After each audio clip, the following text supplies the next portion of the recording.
Hello. Good afternoon. This is Advice Resolutions reporting from outside the London Borough of Ealing main building called Percival House. We're here today to narrate a particular case with regards to disrepair, not uncommon to many tenants in a number of boroughs.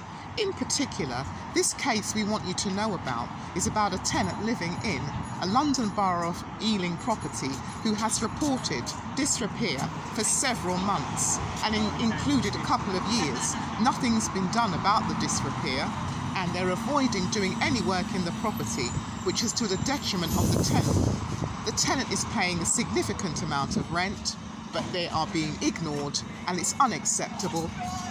And we want to tell you that this particular tenant is pursuing the matter legally, which a lot of the people that Advice Resolutions help do pursue their housing disrepair, and it all goes all the way to court, and we do help to get a successful win. We have here today with us Mr. Errol Baptiste, who's prepared to tell you the particular anguish, distress and experience of a particular tenant who has endured disrepair for a number of months. Mr. Baptiste, can you tell us what happened in this particular case of the tenant who's had disrepair for a significant number of months? Because since 1 year after the tenant moved in 2020, 1 year later in November 2021, the tenant reported to the council there's been mold and damp in the property since November 2021. However, the council done nothing. They sat and ignored the tenant complaint. In addition, the program lead, Ms Kent-Payne, trying to offer compensation of £150 to shut down the case against the council. That's a significantly low amount of money to pay for disrepair that's gone on for quite a number of years. So that means that you're paying a lot of rent, you're losing money, this particular person, and that means that basically you get offered a peppercorn sum for your troubles, your worries and your woes, and a lack of amenity in the property. Is that right? Because they give me £150 in order to shut down the case. That is not right. That's what the tenant said. They gave him £150 offer to shut the case down. The tenant told you this? Yes. What has the tenant done about that offer? The tenant rejected the offer of £150, which is peppercorn. One, it covers up continued abuses. Two, it covers up the corruption on housing disrepair corruption under the Bribery Act of 2010. Three, it breached the United Convention against Corruption. So you're saying that the money was a corruptive practice? Yes, to try and shut down the case? Yes. So what is the disrepair that you have learned of from this particular tenant? He mentioned about mold and damp in the property, bathroom, wallpaper was peeling off inside the property. It lost amenities in the property. Loss of amenities. Okay, loss of the use of the rooms in the property due to the disrepair. Yes, due to disrepair, it's been going on since 2021. And it's still going on to this very day? Yes, 2 years. So how does that make the tenant feel? What have they told you? The tenant feels anguish because the council is making excuses in order to follow up the complaint. They're trying to brush the whole thing under the carpet, sweep under the carpet, cover up. Okay, and is the tenant able to live comfortably in the place? Nope, because the tenant cannot live in the property.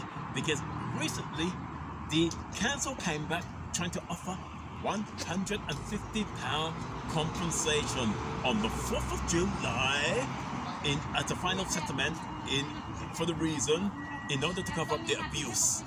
That includes covering up housing disrepair corruption. What's the position of the councillors in the local authority? How do they view this disrepair? And the chief executive, what is their role in all of this case? The chief executive, he refused to get involved. He decided to refer the complaint back to the housing disrepair team. And how does the regulators view this if there has indeed been a complaint made to the regulators? Because, however, the tenant has been to the 2 stages, stage 1 and stage 2 of the complaint. In addition, the complaint has been referred to the Housing Ombudsman. And is that still going through as far as you're aware? It's still going through because the complaint has been continued since 2021. What role has the London Borough of Ealing's professional surveying team undertaken in trying to remedy the disrepair in this particular property for this particular tenant? Because in the first cases, they had 3 different surveyors during the last couple of years. First, they had Mr. Mohammed on the 22nd of September. He came in a suit. He never did no inspection of the property. And the second surveyor called Mr. Gavin Munsey is another one. And the third surveyor, it was Mr. Paul Dunn, 3 surveyor in 2 years. And what do these surveyors do when they turn up at the property?